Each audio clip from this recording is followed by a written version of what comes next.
Hello, welcome back. This is for the overview of professional ethics and skills. However, it's not a lot. It's just it has the history of the legal profession. So I think I will just go straight to the history itself, like history as a topic of the legal profession in Nigeria and the rules of professional conduct for legal practitioners. So we're talking about the legal professional. It's as far back as the time of the colonial era. So, but before then, how were disputes settled? Just like when you watch all the traditional film, you see the way they will, all those traditional the elders, they'll come, they'll settle matter. But however, before the amalgamation in 1914, the British government had realized that there was need for trained legal personnel to man the courts. So they had enough of people that were not trained. They were just using their wisdom, maybe their wisdom as a result of their grey hair, their age. So I said, no, let us have legally trained personnel. So the British, they first established what was known as the Court of Equity in 1854. Then this Court of Equity was now replaced by the native courts. However, these native courts, from the name, you know that they will not be manned, they will not be headed by qualified legal personnel. So, but then with time, because of the growing commercial population in major cities, English type courts now had to be established, and this was between 1862 and 1874. And these courts included the Petty Debt Court, the Court of Civil and Criminal Justice, and the West African Court of Appeal, which all required the services of trained legal personnel. Then in 1863, the Supreme Court Ordinance was established. And this Supreme Court Ordinance of 1863, it now established the Supreme Court of Her Majesty's Settlement of Lagos. And it provided that the laws of England should have the same force and be administered in the settlements in England. So, however, one thing led to the other. The shortage of legal personnel made the application of this ordinance impossible, because there were no legally trained personnel. So it was now the urgent need for qualified legal practitioners that necessitated the promulgation of the 1876 Supreme Court Ordinance. Don't forget, the other one was 1863. So because that one did not really get what he wanted, it led to the promulgation of the Supreme Court Ordinance of 1876. And by this time, we now had different phases. We now had 3 phases in the history of legal profession. The years between 1876 to 1914, 1914 to 1962, 1962 to date. Take note of everything I'm saying. 1876 to 1914 was the first phase. The period between the 1914 to 1962 became the second phase, and then from 1962 to date. Now, let us go into details of these periods. So the period between 1876 and 1914, it marked the origin of the legal profession in Nigeria. So this 1876 Supreme Court Ordinance, it stated the qualification of a legal practitioner in Nigeria and fused both barrister and solicitor together for English trained lawyers upon enrollment in Nigeria. That's section 76 of the Supreme Court Ordinance. So it fused both barrister and solicitor. Usually barrister, you'll be going to court, solicitor, maybe like all these documents, drafting, all this, but no, it fused it together. Just the way ours here in Nigeria is fused together. So that was how theirs was also fused. So here we have, under this period between 1876 and 1914, just try to follow, calm down and try to follow. Under this period between 1876 and 1914, we had 3 types of lawyers. The professionally qualified lawyers, the lawyers articled in the form of professionally qualified lawyers, and then the local attorneys. So for the professionally qualified lawyers, these were lawyers that were either qualified as barristers or solicitors in Great Britain, Ireland, Dublin, or Edinburgh. And then upon application to the Chief Justice of Nigeria, they were enrolled to practice as barristers and solicitors. So they were not in Nigeria, they were in these 4 countries I listed. You can use the acronym GIDE, G-I-D-E. G for Great Britain, I for Ireland, D for Dublin, E for Edinburgh. So they were not in Nigeria, but when they came, they were enrolled upon application to the Chief Justice of Nigeria. Then there were those who qualified as barristers. No, those who qualified as barristers they must have been called to the English bar by the benchers of the Inn Court, which the person belonged to. Cannot just say want to come here. No, we must have to first be qualified in this period between 1876 and 1914. So, and there were 4 inns of court in England then: the Middle Temple, the Inner Temple, Lincoln's Inn, and Gray's Inn. In this period, there was no requirement of university degree like us now that we've done 5 years. Some of us, it extended beyond 5 years because of ASU strike and all. There was no, and it was only dinners that they had to do compulsorily. Those 3 dinners that you end up doing, those were the only things that were compulsory. They did not have to do university degree. They didn't have to go through the university. And students were required to keep 12 dining terms. You see, we are doing 3, but that time they were required to keep 12 dining terms during the course. Physical attendance was not mandatory. So it was just that dining term, those 12 dining terms, that was the most, that was mandatory in the period between 1876 and 1914. So I've mentioned professionally qualified lawyers. Now, in this same 1876 to 1914, they were the lawyers that were articled in the firm of professionally qualified lawyers. So these lawyers, they had to serve for no less than 5 years in Nigeria or Gold Coast, and they will pass an examination, that will be conducted from time to time by the Chief Justice. Then we now had the local attorneys. These ones came in because of shortage of lawyers and the growing economic activities.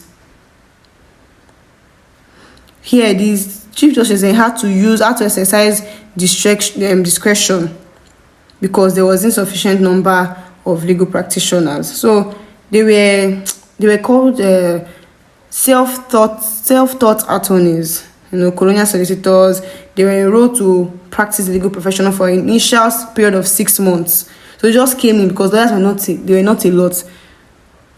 So they just came in.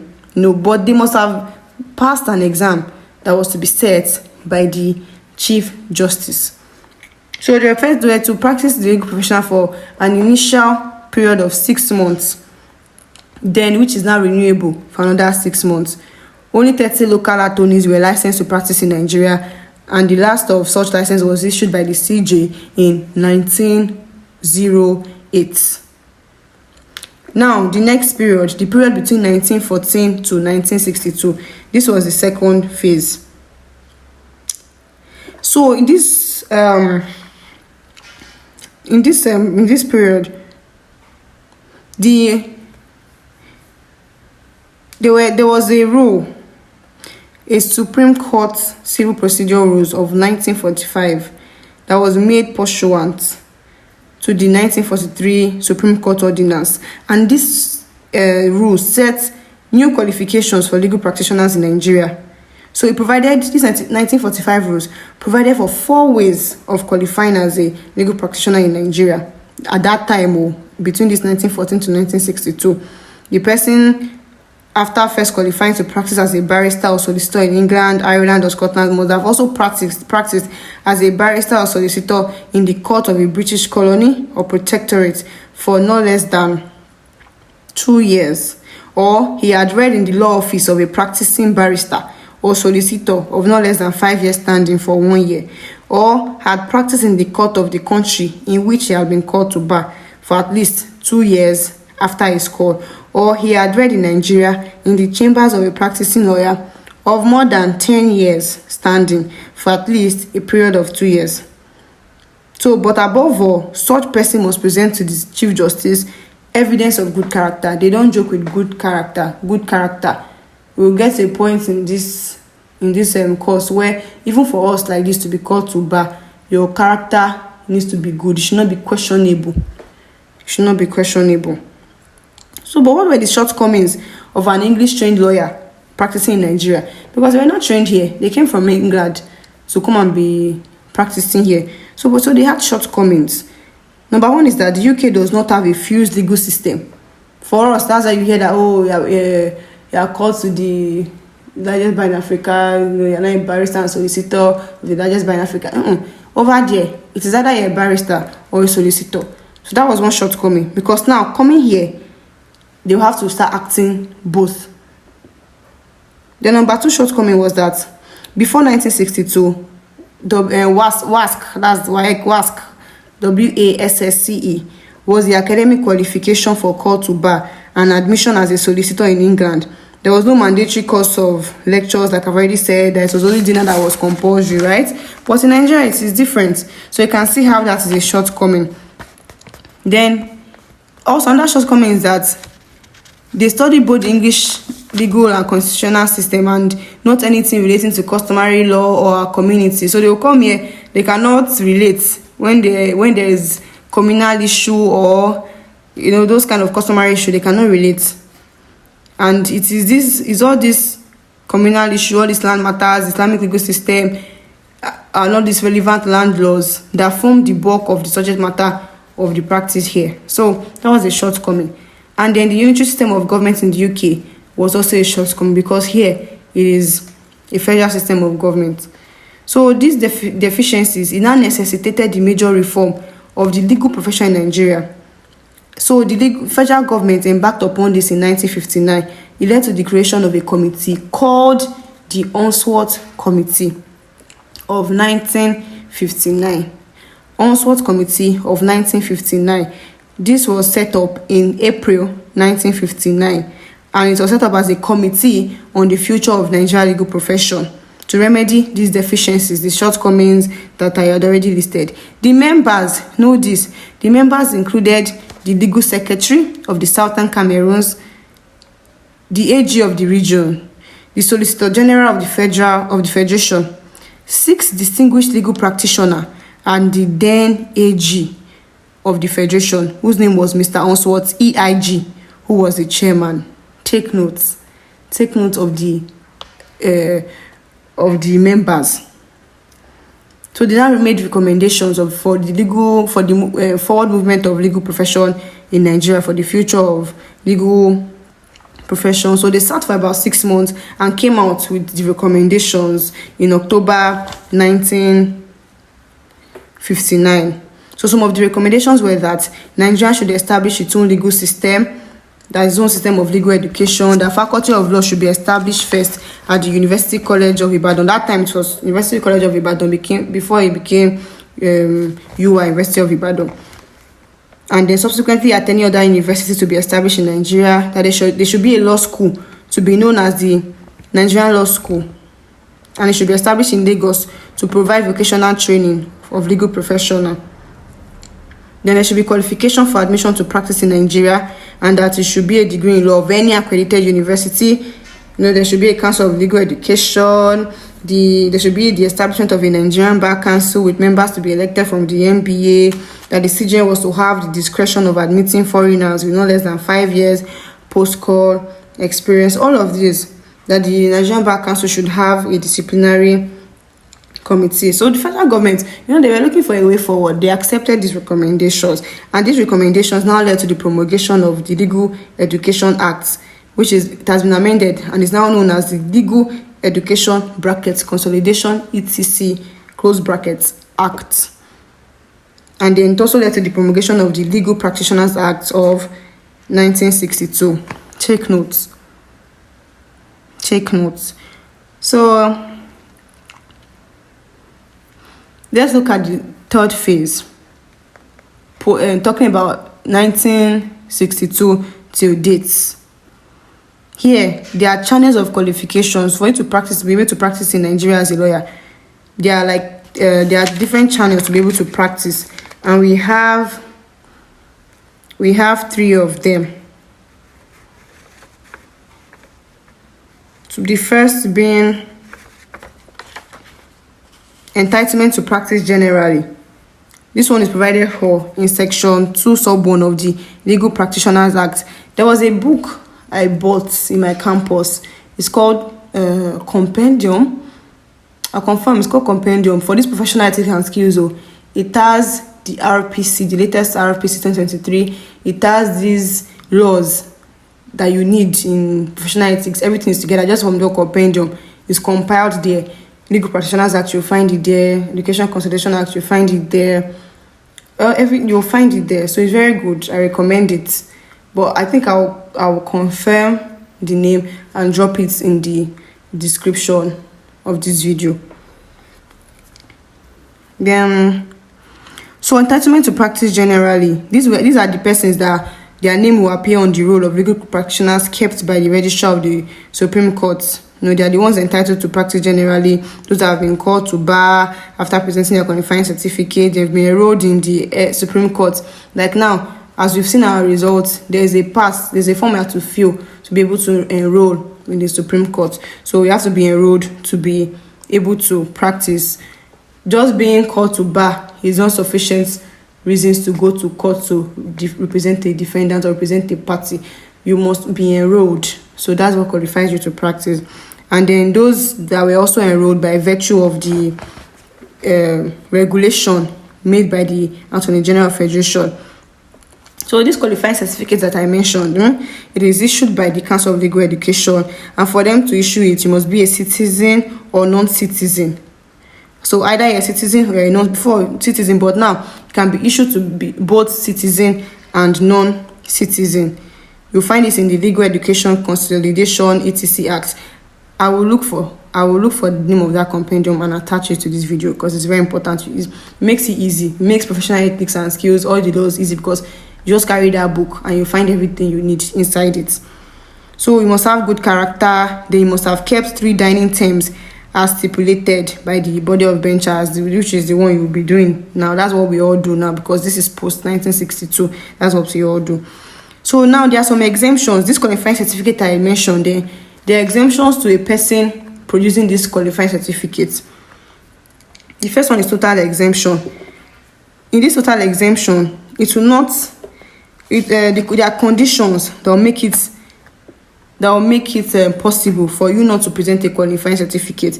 It is that you are a citizen of Nigeria, you are qualified to be admitted to the Nigerian Law School, that the qualifying subject for admission to the Nigerian Law School include the entire course subjects prescribed by the council, that at the time of the application for exemption, you satisfy the council that you have acquired knowledge and experience over a period of at least 5 years, fitting him for enrollment, and that it will be unreasonable having regard to all the circumstances to require him to go through the law school. So then at the time, the last one, that's the 5th one, at the time he qualified to attend the law school or a reasonable time thereafter, he lost the opportunity of doing so for reasons beyond his control. So this is only open to Nigerians and can even be denied by the council if you have bad character. So this is what will make for total exemption. This is what will make for total exemption. We won't go to law school, but will it really fly? I don't think so, because which reason do you want to tell them? Why do you want to tell them that you lost the opportunity of attending? No, there are 5 reasons, so you have to, all the reasons have to fly. It's not disjunctive, it's conjunctive. Then for it to be called to bar, section 4 of the Legal Practitioners Act, you must produce a qualified certificate like I've mentioned, satisfy the body of benchers that you have good character, you must pay your call fee, you must have kept the 3 dining terms as stipulated. So the enrollment into the Supreme Court is either by presentation of court to bar certificate to the body of benchers or by virtue of the ages regulation like I have mentioned earlier on. So then for this age regulation, there are conditions for it. You must produce a certificate signed by the Attorney General of the Federation stating that you are a citizen or a national of a member nation of Organization of African Unity. You must show that you're entitled to practice as a legal practitioner in your own country.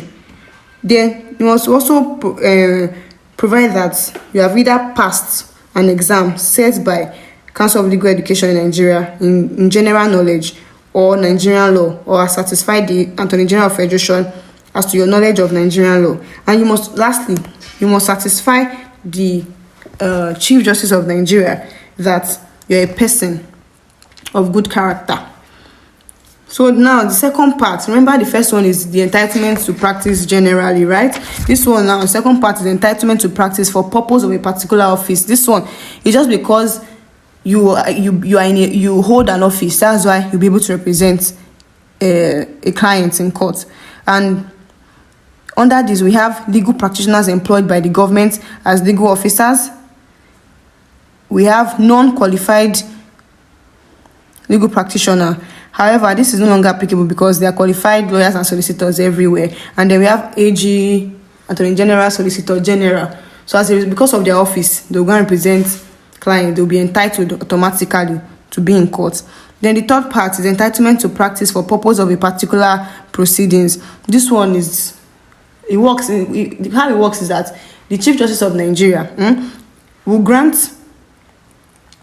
this particular leg, this entitlement, by giving a permit, a warrant. So, but there are conditions to it. The applicant or the person on behalf of whom the application is made must be entitled to practice in his own country. So before you can say, oh, you're here to represent a client for this particular proceeding, you must also be qualified to practice in your own country. And then that country where you are qualified to practice, the legal system, it must be similar to that of Nigeria. And also, you must pay a fee to the registrar of the Supreme Court for you to be granted this warrant. And then, being granted this warrant by the Chief Justice of Nigeria, it does not nullify you fulfilling Nigerian immigration requirements. They are very different. The warrant does not automatically mean that, you skate through at the airport, you don't need to get visa. No, they are different. So you still have to go through the immigration processes and all. So where the person is denied visa, there's nothing the CJN can do. The warrant will not operate as a remedy for such a good disqualification. This also happened in the case of Awolowo and the Minister of Internal Affairs. So under this, we have partial exemption. Remember we talked about total exemption, we have partial exemption. For the partial exemption, this one is for graduates from common law jurisdiction that have been teaching law in the faculty of law in an accredited Nigerian university for no less than 5 years.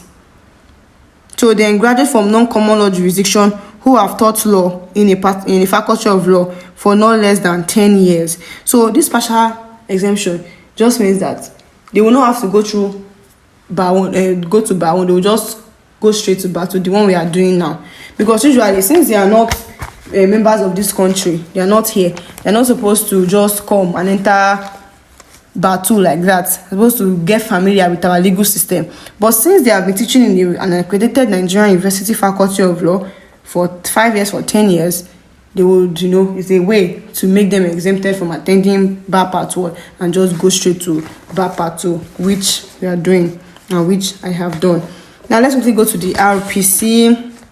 Well, there's been different RPC. There's been the one of 1967, 1979, 2007, but now there's the latest one, which is the one of 2023, and that's the one you will do. It has 78 rules, and it has different parts. It has 2 chapters. There's the chapter 1, there's the chapter 2. Just look at it. Chapter 1 is about the conduct of lawyers. Chapter 2 is about the anti-money laundering, for legal practitioners. It has about 78 rules. For our sets, I think maybe because it was newly enacted, it was amended to, it was newly enacted in 2023. They didn't really, although the second part just come out briefly, school mail, but they didn't really hammer on it. So your set, I don't know, that's why it's good to just learn everything. The whole 78 rules, know them, you will need it. The chapter 1 has about 6 parts. That's about 6 parts. Chapter 2 has about 3 parts thereabouts. And then there's chapter 3. That's true. 3 chapters. The chapter 3 is just miscellaneous provision. just citation, self-regulatory body, enforcement of these rules. So just know it. So thank you so much. Next topic will be regulatory bodies in the legal profession. Be open-minded because you also need to know these ones. Regulatory bodies in the legal profession. Thank you.